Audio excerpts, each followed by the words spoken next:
In the shadow of the world's tallest peaks, something moves where no human should be. Silent, watching, waiting. The locals speak in hushed tones of a creature older than the mountains themselves, covered in white, towering, and never far behind. They say it leaves no survivors, only footprints in the snow. Is it a myth born of isolation and cold? Or have we simply ignored the truth for too long? My name is Michael. In this episode, I follow the trail. But be warned, not all who go searching for the mighty Yeti come back. Welcome to Project Black Garden, a Monsters and Myths podcast. This is Season 2, The Snapdragon Files, Episode 26, the season finale, Case File 100, The Yeti. Let's begin.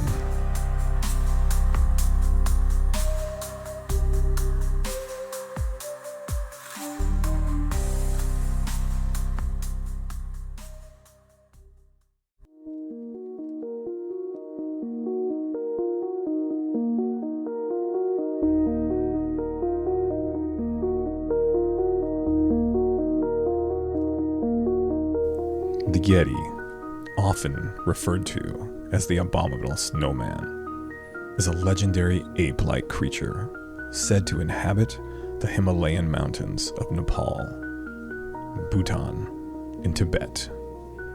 It is one of the most enduring and mysterious cryptids in global folklore, and one of my great-uncle's favorites. Origins in mythology. Tibetan and Himalayan beliefs. In ancient Tibetan lore, the Yeti is not just a wild creature, but a spiritual entity, sometimes considered a guardian of the mountains.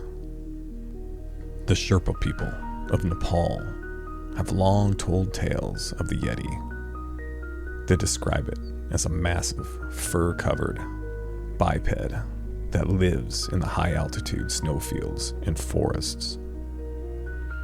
The term Yeti comes from the Tibetan word ye, rocky place, and te, animal, roughly translating to rocky place bear or rock beast. There are a few types of Yetis from local myths. The Duzate, a large bear-like creature, possibly misidentified by real animals. The Métis, the most famous form, man-sized and ape-like. The Teima, a smaller, more elusive kind, rarely reported on, but just as deadly. Western fascination. In 1921, a British expedition to Mount Everest led by Charles Howard Bury reported large, unexplained footprints. The Sherpa guides attributed them to the snowman, which British media mistranslated as abominable snowman. The 1950s brought a surge of interest, with explorers like Sir Edmund Hillary and Eric Shipton reporting evidence including the famous Yeti footprints photographed. In 1951, there is much scientific skepticism. Most scientists attribute Yeti sightings to misidentifications of known animals like the Himalayan brown bear, langurs, or even snow leopards. Genetic studies of Yeti samples, hair, bones, etc., have often turned out to belong to bears, goats, or other local wildlife. But if you are to believe the reports, you know not everything that they say is true. My great uncle has proof that those results that they have told everyone in the public over the years to debunk the Great Yeti mystery, well, those results were fake. There have been a handful of Yeti accounts, like the Reinhold Messner's claim in 1986. Reinhold was a world-renowned climber, and on the Tibetan plateau, he claimed he saw a creature walking upright in the wilderness. He later theorized the Yeti might be a rare, undocumented species of Tibetan bear, but did not rule out the idea of something unknown. He spent years researching and even wrote a book, My Quest for the Yeti. In Nepal, monks have claimed to possess the mummified hand and scalp of a Yeti. Supposedly, parts of it have been smuggled out of the country for DNA testing. In 1990, those tests were inconclusive. Some hinted at a primate or human origin. In Serbia, a Russian expedition claimed to find footprints, hair samples, and a lair in a remote cave. In 2011, it was known as the Russian Yeti, or Almas, and they have terrorized local villages ever since. And Sherpa and Himalayan villagers have passed down oral tales for centuries of two-legged beasts that steal livestock, scream in the night, and only appear before avalanches or death. To them, the Yeti is not just real, but sacred and feared. And according to Project Black Garden, the Yeti is absolutely real. Now, my great Uncle Sam has ran into many cryptid over his career, and he has a love and hatred for the Bigfoot, Sasquatch, Yeti myths. But according to this file, I think out of all the monsters and horrible things my great uncle has dealt with and seen, this particular Yeti just might be his favorite. I'll let you guys be the judge of that. We'll call this one the White Guardian.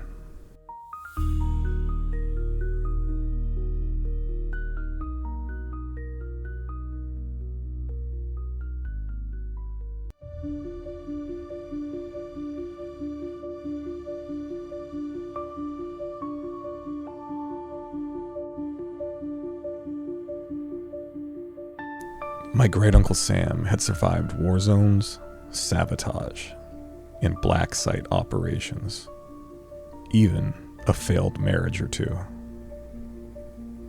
But the mission in the Alps wasn't military. It was a search and rescue for a missing NATO satellite team. Their last signal came from deep within the valley, a place the locals avoided like a curse. My great Uncle Sam found the wreckage gear by day 3. Easy money for him. But what he didn't like finding was the blood in the snow and no bodies. He studied the area, took as many notes as he could, and tried to stay warm in the blistering, freezing cold. But he knew something was off. He knew he wasn't alone. And by nightfall, he knew he was being followed. He had discovered huge tracks, bear-like, but wrong. Too wide, too deep. He heard them too, low huffs in the wind, branches cracking in patterns like suggested intelligence, not instinct. Definitely being hunted. The nights went on like this, getting a little worse each time, and his frustrations climbing with every hour. And finally, on the 4th night, his campfire drew them in. There were 2 of them. Gigantic, deformed bears. They were scarred and absolutely feral. bigger than anything he'd ever witnessed. Their fur was mangled like something half burned, half frozen, and they smelled awful. One of the bears rushed him, faster than anything that size should be able to. My Uncle Sam emptied his rifle. One bear fell, wounded, but it only seemed to enrage it. He stumbled to his feet, and my uncle prepared himself as the other bear roared as it lunged forward. A crash of fur and stink knocked my uncle off his feet, blinding him in the dark. Both beasts roared above him, panting, heaving, saliva splashing everywhere. He could feel the heat off their bodies, even in the impossible cold. And that's when he realized that he had dislocated his shoulder. And he knew he didn't have time to react for their next attack. So he huddled down and waited for the worst. And that's when everything changed. That's when the third figure stepped out of the storm. It wasn't human. It wasn't a bear. What it was massive. At least 8 feet tall. Its white fur laced with frost and old, dried blood. Its eyes weren't wild, but focused, with a kind of ancient wisdom and depth behind them. He knew instantly what he was staring at. A Yeti. With inhuman strength, it grabbed the charging bear midair, slamming it into a tree with a crack like thunder. The wounded one turned to flee, but it was too late. The Yeti tore into it with claws like knives, its roar shaking the ground. It pulled its limbs, shredding the massive bears into pieces of dinner. Blood and filth was everywhere. Fresh blowing snow was sticking to the carnage. But when it was over, my Uncle Sam was too stunned to move. He was in a lot of pain, confused, and not sure if he could get a decent shot off to protect himself from the new visitor. But without any more hesitation, he pulled his sidearm and aimed it at the creature. It didn't flinch. It just stared back at him, concentrating. It huffed with a puff of warm smoke, as if to say, "You're welcome." Then it turned and vanished into the mist. Uncle Sam fell backwards, took a moment to catch his bearings, and then proceeded to snap his dislocated shoulder back into place. The next day, my Uncle Sam was found half frozen near a mountain chapel. The locals had said he was lucky that most men who had seen the elusive mountain protector never come back. At the chapel, my uncle caught up on rest, and in his dreams, an old woman with pale eyes that were clouded told him that the Yeti has always protected us from worse things. But it is not kind. It's not human. If you disrespect the mountains, you will meet the part of him that kills. When he awoke, he heard the approaching helicopter of the nearest rescue unit, he was sure. Moments later, he was being debriefed on the mountain. But they insisted it was just a bear attack and that he was hallucinating. Officially, there was no creature in the Alps. My great Uncle Sam grew angry and short-tempered. He knew what he saw. Not only was the Yeti real, it was much worse and much stronger. than anyone could possibly know. It wasn't just a beast, and it wasn't just a guardian. It was something in between. My Uncle Sam barely made it through the rest of the debriefing when more helicopters arrived. 4 of them, armed, brimming with elite military soldiers. Young strike teams. Apparently, the nearby general didn't believe his story, or just didn't like the fact that my Uncle Sam hadn't found his satellite team yet. But they did believe that something, possibly, had killed that crew and left 2 charred bears in shreds without heads. He heard one of the soldiers refer to it as a non-human threat. Apparently, they wanted it dead. Sam placed an arm on one of the young soldiers and said, "It's not what you think it is. It saved my life. It's not what you think." But the young, cocky soldier didn't care. Orders were orders, and he was just happy to shoot something today. By nightfall, they tracked the trail back into the haunted, icy gorge. Heat signatures flickered through the snow, and before you know it, one massive shape appeared, tall, still, and watching from a ridge. The young soldiers looked at each other and smiled. Target acquired. My Uncle Sam hesitated, hoping they would take a moment to assess the situation. But of course they didn't, as one of the young soldiers fired without warning. My Uncle Sam watched as the Yeti dropped behind the rocks, and then there was silence. The wind blew through the trees. The icy cold ripped at everyone's noses and ears, making it hard to focus. Then, in a blink, the Yeti came, fast, like a white blur. The first soldier barely had time to scream before he was torn in half, not ripped, shredded. Another spun and fired, but the Yeti was already inside his guard, breaking bones like dry twigs. A third turned to run, but his skull was crushed before he could take 2 steps. Gunfire rang out and then fell away. Blood misted the snow. Shouts turned to screams.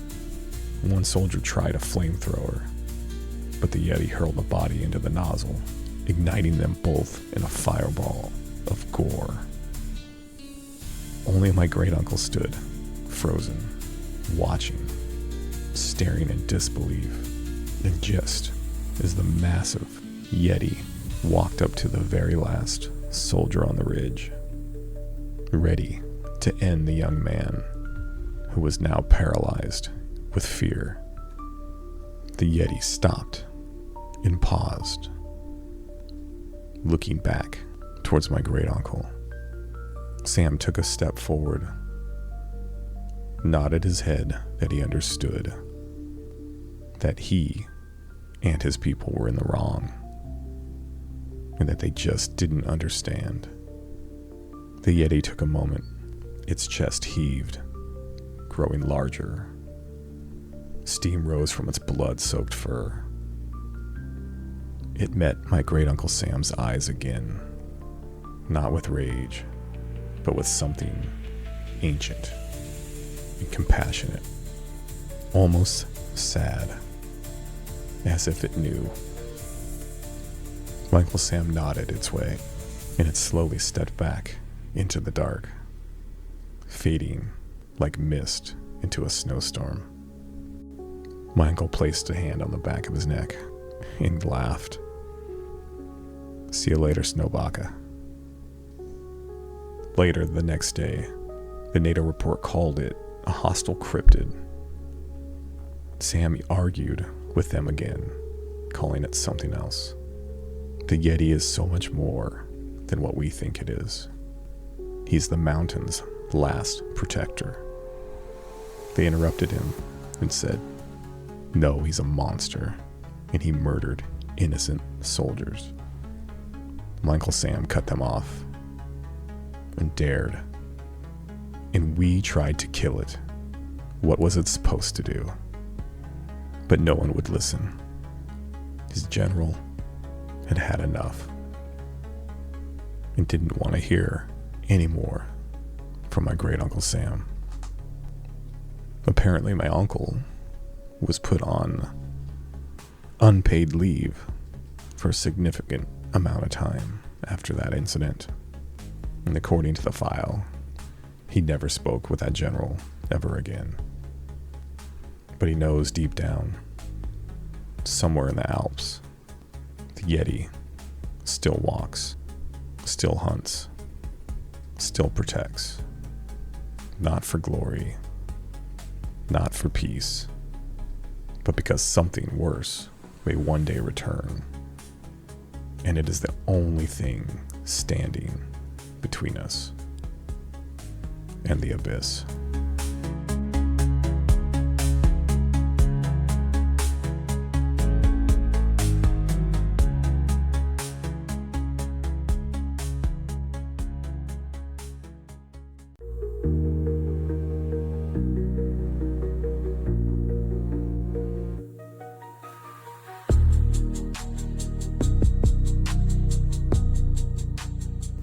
Alright, gardeners, I wanted to thank you all for being here for Season 2, the Snapdragon Files.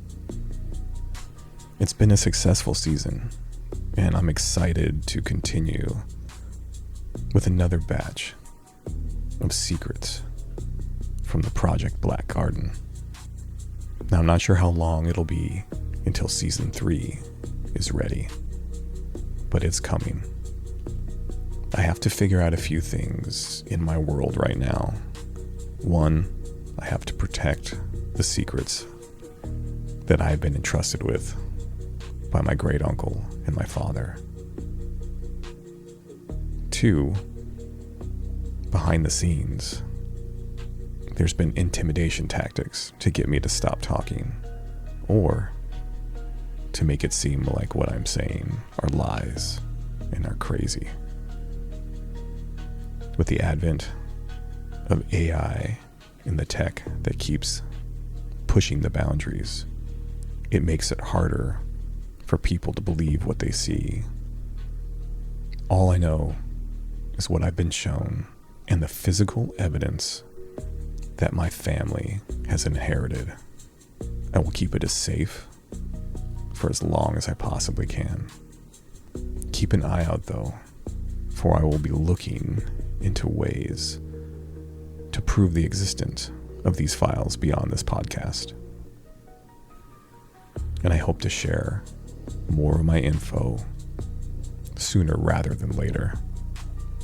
But as for now, the rest of my family is as safe as they can be. I'm as safe as I can be. And my great uncle's truths and words will never be hidden again. So please, stay in contact. Keep me updated in all your lives. Report everything you see that's crazy and does not make sense. Believe in the unbelievable. I believe in you. And it has kept me sane, hearing your experiences, getting to know each and every other one of you who have discovered this podcast, who have embraced their secrets. Continue to contact me on any of my socials at Gardner Michael, or email me at pbgharvest@gmail.com. I'm always watching. I'm always listening. And fellow gardeners, you're gonna love what's next. So for the last time in Season 2, This has been Project Black Garden, a Monsters and Myths podcast. Season 2, The Snapdragon Files. As always, I'm your host, Michael. And from the bottom of my cryptid heart, thank you for listening. Thank you for taking this journey. And remember, monsters are real. And I believe in you.